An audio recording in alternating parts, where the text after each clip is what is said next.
साम्राज्य सामान्यांचा असामान्य आवाज। विद्यार्थी संघटना संयुक्त समिती यांच्या वतीने 20 फेब्रुवारी 2023 पासून आझाद मैदान मुंबई येथे न्यायिक आणि हक्काच्या फेलोशिपच्या मागणीसाठी धरणे आंदोलन करण्यात आले आहे।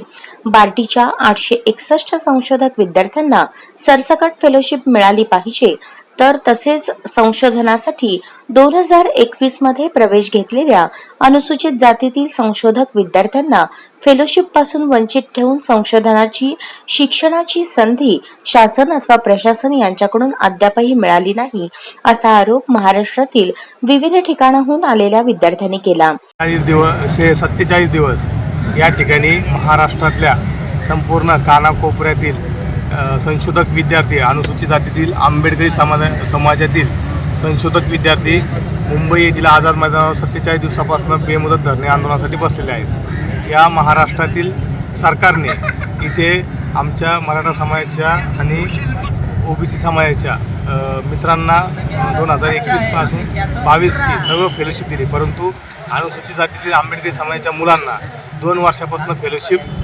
थांबवलेली आहे आणि 2 वर्षासाठी ह्या 2021च्या मुलांना लागणारा फंड मात्र 39 कोटीचा आहे वर्षाला, परंतु या शासनाचा चहा पाण्याचा खर्च सुद्धा त्यापेक्षा जास्त आहे। परंतु हे शासन गेले 47 दिवस इथल्या बसलेल्या विद्यार्थ्यांची कुठलीही दखल घेत नाही आणि जाणून बुजून आंबेडकरी समाजाला जाणून बुजून जातीयवादी वागणूक देत आहे आणि आमच्याकडे लक्ष देत नाही। हे जे मुलं आहेत हे पूर्ण महाराष्ट्रातले ऊसतोड कामगार, वीटभट्टी कामगार आणि हातावर काम करणाऱ्या मजुरांची हे मुलं आहेत। आमचं सरकारला फक्त एवढंच मान्य आहे की फक्त अनुसूचित जाती जन्म घेणे हा काय गुन्हा आहे का?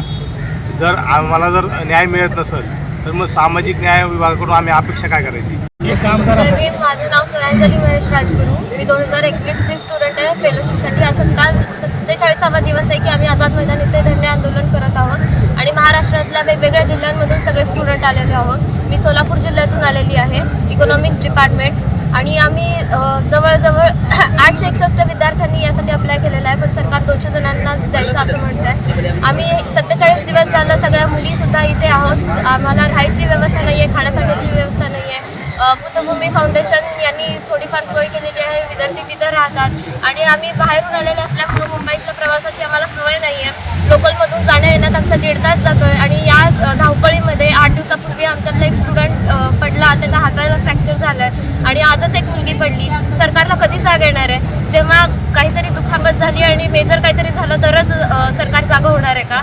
तर सरकारने लवकरात लवकर दखल घ्यावी आणि यासाठी आम्ही 12 तारखेला मोर्चा आयोजित केलेला आहे। तर सर्व लोकांना, सर्व धर्माच्या लोकांना, सर्व संघटनांना आम्ही आवाहन करतो की 12 तारखेच्या मोर्चाला आम्हाला आझाद मैदान किंवा आझाद मैदानवर जमत नसेल तर ते जिथं आहेत त्या ठिकाणी, त्या जिल्ह्यातून आम्हाला सपोर्ट करावा, सगळे एकत्र येऊन या आम्हाला पाठिंबा द्यावा।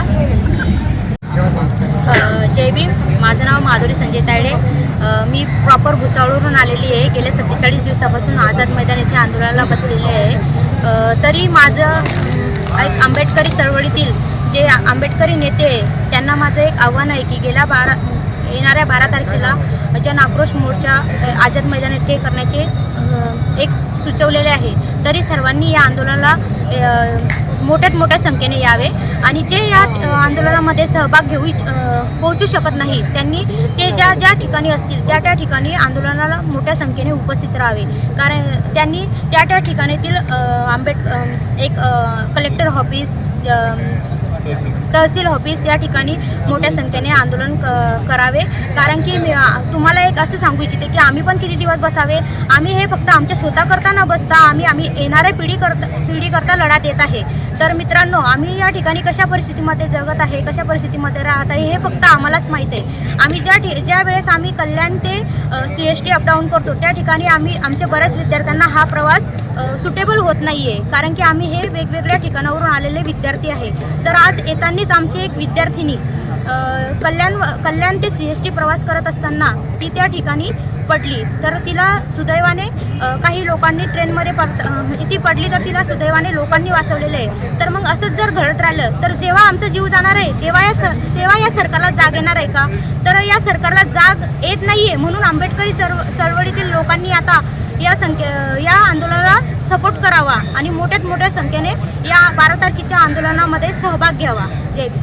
छत्रपती संभाजीनगरच्या ईश्वर अडसूळ, सोलापूरच्या स्वरा राजगुरू यांच्यासह माधुरी तायडे या विद्यार्थ्यांनी आपल्या भावना बोलून दाखवल्या. 20 फेब्रुवारी पासून आझाद मैदान येथे त्यांच्या न्यायिक आणि हक्काच्या फेलोशिपच्या मागणीसाठी धरणे आंदोलन करत असून 12 एप्रिल पर्यंत 51 दिवस होतील, परंतु आजपर्यंत शासनाने विद्यार्थ्यांच्या न्यायिक मागणीसाठी गंभीर दखल घेतली नाही. आझाद मैदान येथे धरणे आंदोलनास बसलेल्या संशोधक विद्यार्थ्यांची मागणी न्यायिक असून भारतातील सर्व विद्यार्थी संघटना एकत्र येऊन विद्यार्थी संघटना संयुक्त समिती यांच्या वतीने 12 एप्रिल 2023 रोजी सकाळी 10:30 वाजता आझाद मैदान येथे भव्य धरणे आंदोलन पुढील मागण्यांसाठी करण्यात येणार आहे.